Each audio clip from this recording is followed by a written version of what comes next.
ఆలయంలో ప్రారంభమైన దసరా ఉత్సవాలు.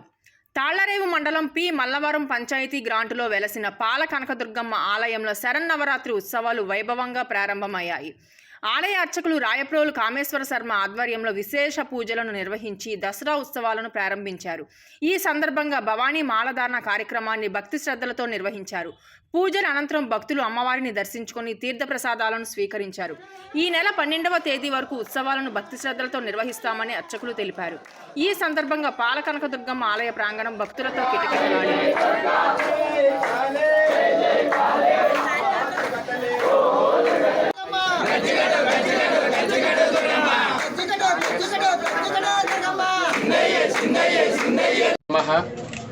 ఈ రోజు నుండి దేవి శరన్నవరాత్ర మహోత్సవాలు ప్రారంభమవుతున్నాయండి.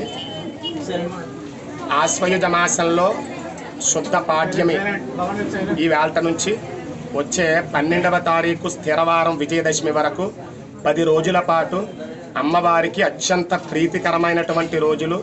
దశహర, దశ అంటే 10 రోజుల పాటు అమ్మవారికి చేసేటువంటి పూజా కార్యక్రమాల ఉత్సవమే దసరా అంటారు. ముఖ్యంగా శరన్నవరాత్రులు అంటే అమ్మవారికి చాలా చాలా ప్రీతికరమైనటువంటి రోజులు. ఈ రోజు నుంచి ప్రారంభమయ్యి రేపటి నుంచి బాలా త్రిపుర సుందరి, గాయత్రి, అన్నపూర్ణ, మహాలక్ష్మి, లలిత త్రిపుర సుందరి, సరస్వతి, దుర్గా, మహిషాసురమర్దిని, రాజరాజేశ్వరి అని చెప్పి 9 రూపాల్లో అమ్మవారిని 10 రోజుల పాటు కూడా పూజిస్తూ ఉంటారు.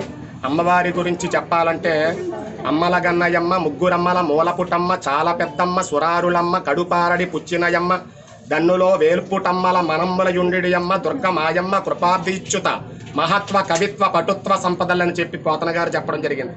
అనగా అమ్మదయ ఉంటే అన్నీ ఉన్నట్టే. మనం ఏదైనా కూడా ఒక కోరిక కోరుకున్నప్పుడు ఆ కోరిక తీర్చే దాంట్లో అమ్మని మించి సాటి ఎవ్వరూ ఉండరు, అందులో సందేహము లేదు. ఈ రోజు నుంచి 10 రోజుల పాటు ఎవరైతే అమ్మవారిని మనసా వాచా కర్మన అర్చిస్తారో, జపిస్తారో, పూజిస్తారో, దర్శిస్తారో వారందరికీ కూడా ఏ సందేహము లేకుండా ఆయురారోగ్య ఐశ్వర్యాలు, సుఖ సంతోషాలు కలుగుతాయండల్లో ఏ సందేహము లేదండి. ఈ రోజు నుంచి ప్రారంభమైనటువంటి నవరాత్రులు వచ్చే 12వ తారీఖు స్థిరవారం వరకు శ్రీ పాల కనకదుర్గమ్మ వారి ఆలయంలో అత్యంత వైభవంగా జరుగుతాయి.